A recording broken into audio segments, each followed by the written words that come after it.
Oke guys, welcome back to Crypto Indonesia bersama gue Toshi, di mana kita akan membahas segala sesuatu yang berhubungan dengan cryptocurrencies dan blockchain.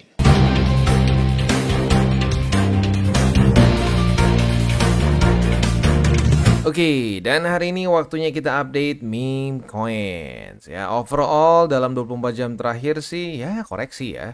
Dan ya lebih gede daripada BTC juga, tapi not that bad lah ya. Rata-rata masih single digit, walaupun ada sih yang double digit, tapi in general masih single digit lah ya. Nah, sebelum kita masuk, seperti biasa gue akan disclaimer dulu bahwa semua konten dari TCI bukan financial advice. Ini semua bentuknya adalah edukasi. Dan gue harus ingatkan sekali lagi, untuk meme coins ini bukanlah shortcut, karena seringkali orang itu melihat meme coins adalah shortcut buat cepet kaya ya, tapi pada faktanya kebalikannya justru ya. Kebanyakan memes malah yang paling merah biasanya ya. Di cycle ini rata-rata yang yang curhat bang, ancur gitu ya. Itu isinya meme semua begitu. So, sekali lagi ini bukanlah ceritanya shortcut buat lo cepet kaya begitu ya. Jangan cuma kepikiran, wah gue pernah dengar ada orang tiba-tiba jadi kaya. Ya lo harus siap juga dengan faktanya banyak orang yang jadi minus. Begitu. Jadi, kalau gue mengingatkan sekali lagi, maksimum 10% itu adalah bagian dari portofolio kita yang untuk risk on lah, begitu ya. Yang extra risk begitu, seperti memes dan juga pre-sale, begitu ya. Ya kalau gue pribadi dalam kondisi liquidity seperti ini, ya kalau bisa pre-sale-nya jangan sampai terlalu besar juga. Maksimum 3% lah, begitu. Tadinya gue mendekati ke 5 ya, 4 something, tapi makin ke sini ya kondisi makro nggak terlalu bagus begitu, jadi ya gue kecilin ke sekitar 3%-an, jadi 7% memes, 3% pre-sale begitu ya. Dan sebenarnya kalau gue pribadi lebih menyarankan untuk orang-orang yang sudah actually profit begitu ya, buat orang-orang yang mungkin sejak dari 2022, 2023 atau bahkan 2024 begitu. Jadi lu udah profit ya, lu ambil sepersekian dari profit lu ya, dari BTC dan altos lain, nah dimasukkan sekian persen ke memes maupun ke presale begitu. Jadi sekali lagi ya, rule of thumb-nya adalah ambil 10% dari keseluruhan porto. Jadi misalkan nih keseluruhan porto lu 100 juta, maksimum 10 juta untuk yang super beresiko ini seperti memes dan presale begitu ya. Jadi ya inilah, jangan sampai berpikir wah mana bisa kayak DBTC. Oke, kalau lo bilang nggak bisa kayak DBTC, harus siap juga nggak dengan possibility miskin juga dengan memes gitu. Harus siap dengan itu. Jadi cara terbaik adalah ya rasionya jangan sembarangan ya. 60%, minimum 60% di BTC begitu. Sisanya alts, dan untuk yang lebih beresiko tinggi seperti memes dan presale itu ngambil dari 10% aja begitu ya. Oke, langsung aja kita charting. Kita hari ini akan charting PP, Mudeng, dan Fartcoin ya. Nah untuk PP sendiri kita bisa lihat sayangnya kemarin mengikuti inspirasi dari BTC ya. Dia sempat berhasil rally ikutan tapi sayangnya drop juga begitu ya. Dan EMA20 sayangnya gagal dipertahankan begitu. So untuk sekarang belum ada setup futures. Untuk spotnya juga sebenarnya masih cukup jauh ya, masih cukup jauh, tapi ya nggak apalah ya, berarti di 0,00856 gitu ya. Nah itu kurang lebih untuk PP ya, karena lagi-lagi belum ada setup futures juga. Kalau kemarin nahan di EMA20 masih ada setup, sekarang karena enggak ya sudah, berarti belum ada ya. Next kita masuk ke Mudeng. Untuk Mudeng kita bisa lihat di sini ya, basically nasibnya mirip lah seperti PP ya, dan lucunya sama-sama yang sama 20 juga ya. Berhasil reclaim, udah gitu jebol lagi ya. Nah, cuman kalau untuk Mudeng di sini ya tapi harus lihat besok sih ya, karena kan retestnya baru hari ini. Kalau besok di close dari Mudeng masih di bawah dari EMA20, kita bisa potensi buka posisi short dengan retest kedua. Jadi kita limit posisi shortnya di EMA20, retest kedua otomatis kebuka posisi shortnya, dan target TP kita bisa pertimbangkan di EMA20 begitu. Sorry, 20, 200, EMA200 ya. Nah, untuk posisi spotnya ada di EMA200, selalu di 0,12696 ya. Next, Fartcoin. Untuk Fartcoin kemarin kita bisa di sini berhasil bertahan di atas dari EMA50, which is lumayan sebenarnya ya, karena banyaknya yang lain jebol teman-temannya ya. Nah, tapi ini kan retest kedua nih. Retest keduanya sekarang masih merah nih. Jadi ya kita lihat nanti apakah dia bisa kena target TP di EMA50 atau tidak. Nah, kalau sampai deket-deket ke nanti Bang Jerome pidato dan masih juga belum kena target TP, ya mungkin boleh pertimbangkan untuk ditutup posisi. Just in case volatility-nya tidak bersahabat gitu ya. Nah, untuk posisi spotnya ada di 1,1366 nih, which sudah kena ya. Lalu EMA 20 dan juga di 1,0174 ya. Oke, itu kurang lebih setupnya untuk memes ya kali ini. Ya, sekali lagi gue ingatkan ya, please jangan jangan kebawa nafsu gitu untuk memes ini sendiri. Dan gue pribadi, puji Tuhan ya, di cycle ini juga dapat profit yang signifikan juga sih sebenarnya dari memes, tapi tidak melanggar rule. Dari awal gue hanya maksimum 10% saja di memes begitu ya. Yang kadang-kadang serem tuh begini loh. Ya kan kayak PP kita bahas dari wah zaman kapan ya, udah lumayan lama lah begitu ya. Nah, PP permasalahannya apa? Permasalahannya ya bagi lu yang ya apa suka berpikir bahwa wah, dulu Bang Tosi bahas waktu 2000 berapa tuh? 2022, 2023 gitu ya. Wah, sekarang profitnya udah gede banget ya. Wah, tapi kan sayang kalau cuma 10% gitu. Nah, ya lu mikir kayak begitu kan, tapi pada faktanya banyak sekali juga memes yang sekarang sudah basically ke nol juga begitu. Jadi ya, makanya di memes itu kita punya mindset yang you win some, you lose some juga begitu ya.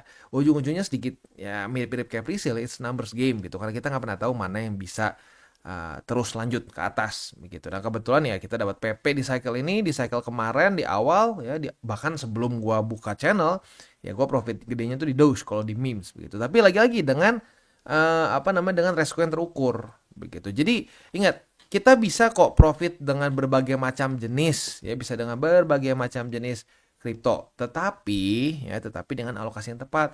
Karena kalau alokasi yang nggak tepat ya ujung-ujungnya ya banyaknya berantakan begitu ya, karena kebawa nafsu gitu. Kalau udah nafsu itu udah bukan pakai otak, itu udah pakai perasaan gitu ya. Next, kita akan bahas mengenai Snorter. Ini presale ya. Nah, untuk presale ini ya gue harus ingatkan sekali lagi, ini tidak cocok untuk newbies sebenarnya ya. Karena kalau untuk newbies, ya apalagi yang belum ada profit sama sekali, ya resikonya terlalu tinggi. Begitu, ini lebih cocok untuk orang-orang yang mungkin sudah profit dan lebih baik mengerti juga sistem presale ini bukanlah setiap presale pasti gua akan cuan. Nggak juga ya. Jadi misalkan dari 10 gitu bisa 3 mati, bisa 4 mati ya, tapi at the end of the day at least ya dengan persentase yang gua pakai dan juga ya gua treatnya as a numbers game ya, gua terus ya gua putar lagi aja. Udah dari satu presale profit TP, cari presale lagi gitu ya. Nah, dari situ sih masih profit tetap ya. Jadi kalau gue seperti itu sudut pandangnya. Dan kalau gue pribadi sih presale in general gue selalu berpikirnya lebih ke ya jangka pendek aja sih begitu ya.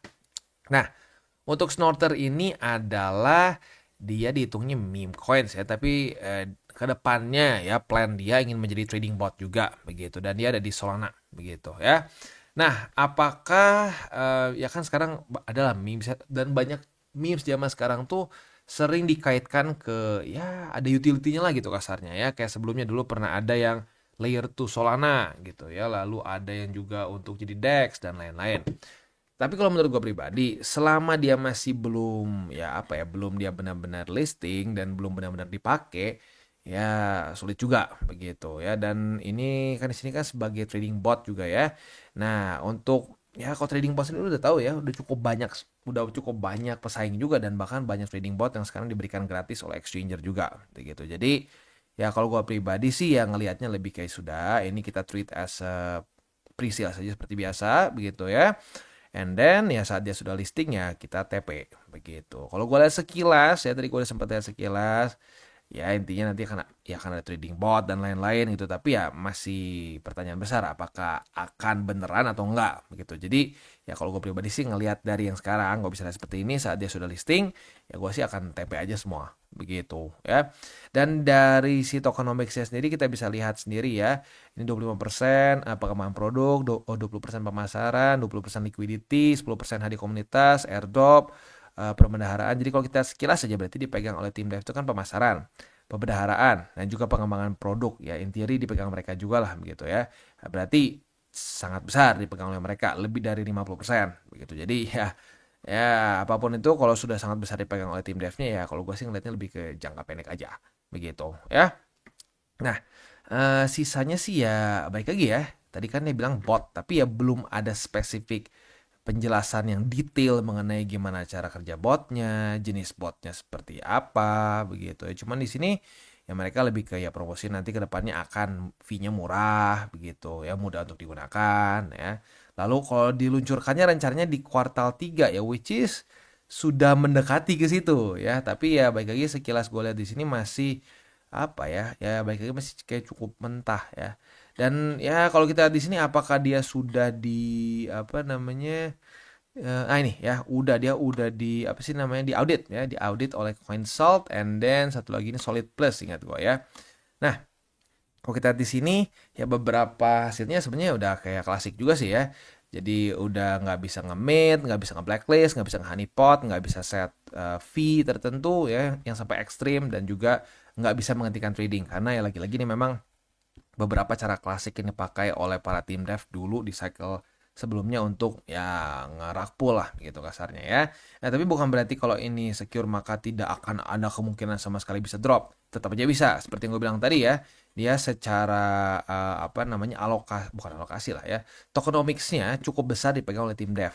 Nah, ujung-ujungnya ya yang ini ya, kalau yang sering gue lihat dari Coinsalt terus si Solid Plus tuh mereka kadang-kadang suka apa ya, terutama si Coinsalt. Kalau si Solid Plus tuh masih ada kayak minimal ada kayak trust net score-nya dan lain-lain lah begitu. Tapi in general mereka kadang-kadang kayak apa ya? Kalau lo lihat dari misalkan apa ya contohnya itu Certic gitu ya. Certic tuh rata-rata pasti ketemu aja ada yang permasalahan yang critical, high dan seterusnya.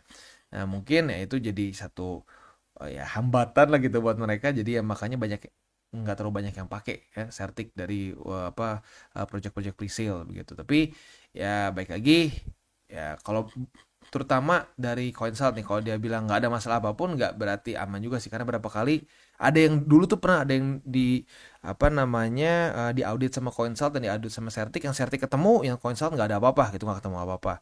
Nah, jadi ya untuk yang Coinsaltnya harus di take it with a grain of salt juga lah gitu ya. Ya tapi baik lagi sih kalau presale kan ya udah sih lebih ke jangka pendek ya, kita beli ya sampai dia listing, udah listing nanti ya udah TP, kalau gua sih seperti itu ya. Ya win some, lose some, and then ya at the end of the day sih at least for me masih oke-oke aja begitu. Tapi sekali lagi ini lebih cocok untuk yang sudah intermediate sampai ke advance, bahkan lebih cenderung ke advance lah begitu. Kenapa? Karena suka gini loh seremnya tuh apa ya, kalau masih newbie bahkan dikasih profit pun nanti bingung misalkan aduh ini gue TP-nya kapan ya, apakah gue nggak perlu TP, dan yang lebih serem lagi kadang-kadang suka kebawa nafsu. Dulu pernah ada yang udah 6x tapi nafsu ya, nafsu terus nggak di TP, ujung-ujungnya minus lagi begitu. Nah jadi makanya kurang cocok lah untuk para newbie, lebih cocok ke intermediate sampai ke advance yang sudah bisa lah lebih menjaga emosi begitu, karena sering kali walaupun udah profit pun emosi bermain, jadi ya tadinya profit malah jadi bocuan gitu. Sama seperti dulu lah ada yang Shiba nih, gue inget banget dulu Shiba ya di cycle sebelumnya. Wah dulu gue dibully luar biasa lah itu sama ini ya, sama apa sih namanya komunitasnya. Walaupun lucunya bukan komunitas yang dulunya, karena gue sempet review dulu sebelum Shiba ngebum, gue sempet review, gue bahas bahwa ya nggak ada utility begitu kan, dan ya sudah biasa aja gitu. Komunitas juga ya ada yang bilang ya sih memang nggak ada utility tapi namanya juga memes bang, gitu ya. Tapi pas waktu udah ngepam udah tuh komunitasnya langsung biasanya jadi kayak sedikit toxic gitulah ya. Wah lu aja nggak percaya, lu mau TP aja sendiri, nggak usah suruh orang TP, kita komunitas kuat katanya ya. Oh iya benar komunitas kuat, sekarang bam ya banyak yang dari profit malah jadi boncos begitu. Jadi untuk memes ya, untuk presale waktunya TP begitu ya, karena ingat mereka ini ya udah pasti ya alts ya, mereka altcoins ya, ini banyak orang yang nggak tahu ya, oh altcoins sama memes tuh beda. Itu sama, altcoins itu adalah alternatif coin, berarti semua di luar dari BTC adalah altcoins, even ETH begitu ya. Nah, maka dari itu mereka carry risk saat dibawa ke cycle selanjutnya begitu, suka nggak suka seperti itu ya. Ya udah sih, gitu aja ya kurang lebih untuk hari ini ya. Sekali lagi untuk presale ini ya cara belinya sih seperti biasa aja ya, kayak lo beli in general. Tapi ada juga pilihan buat beli pakai kartu nih. Nah ini nggak semua bisa. Tapi kalau pakai kartu biasanya ya suka rada gede lah CV-nya gitu. Jadi ya lebih baik sih kalau udah biasa pakai udah biasa pakai wallet ya, pakai MetaMask dan kawan-kawan, lebih baik pakai ini aja sih, karena lebih gampang, lebih murah, dan ya at least lebih gampang buat yang udah biasa lah begitu ya, tinggal konekin Setelah connect ya udah tinggal beli begitu. Lo bisa pilih mau belinya pakai BNB atau pakai apa gitu ya. Eh, BSC misalkan mau pakai USDT dan kawan-kawan begitu. Bisa lah ya, tinggal lo pilih yang mana begitu ya. Oke, udah gitu aja sih kurang lebih ya untuk si snorter ini ya. Selanjutnya ya mungkin ya gue akan ingatkan sekali lagi aja lah gitu ya. Bisa nggak bang profit di memes? Bisa, dan bisa cukup signifikan juga secara persentase begitu ya. Ribuan persen tuh beneran bisa begitu. Tapi ya harus siap juga. Mungkin dari 10 yang bisa sampai ribuan persen sampai lo bikin lo profit luar biasa itu ya paling satu atau dua lah dari 10 begitu. Lo dapet 3 itu udah luar biasa sekali. Begitu. Nah sisanya dari boncos ya, yang lainnya kan berarti boncos kan. Nah yang boncosnya itu ya bisa ketutup sama 2 atau 3 ini. Begitu. Tapi that's the name of the game kalau memes itu. Jadi ya it's a bit of a numbers game. Dan seremnya banyak orang gini berpikir, oh tenang aja, ini kan spot, ya bisa kayak BTC. Oh iya, kayak BTC ya. Dogecoin aja yang bagus, yang relatif dihitung bagus lah. Ya secara price action dibandingkan beberapa meme coin yang lain yang sudah mati, begitu ya. Doge aja sekarang kondisinya itu masih minus sangat parah. Dan bahkan cycle ini masih jauh dari all time high dia. Begitu. Ini dari all time high dia di 2021. Kalau lu sangat sial, lu beli di sana, lu masih minus 77%. Begitu. Jadi, oh iya benar bisa di hold. Ya benar bisa di hold, tapi nggak berarti jadi cuan.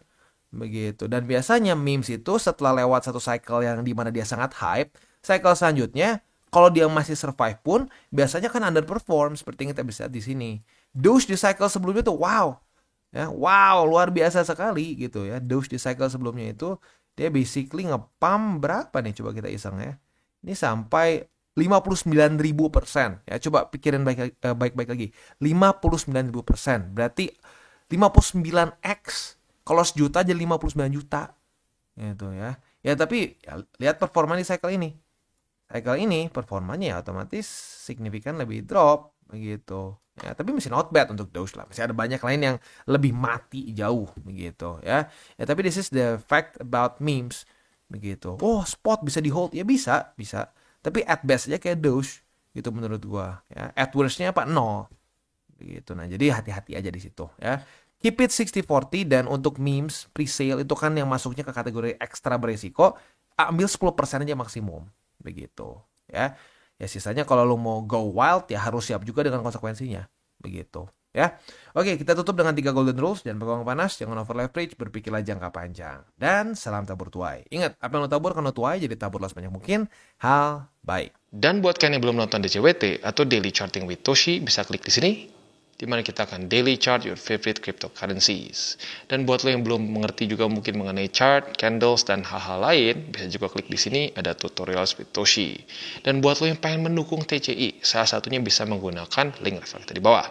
Dan jangan lupa juga untuk join Telegram group, di mana kita bisa ngobrol-ngobrol santai mengenai dunia cryptocurrency secara 2 arah.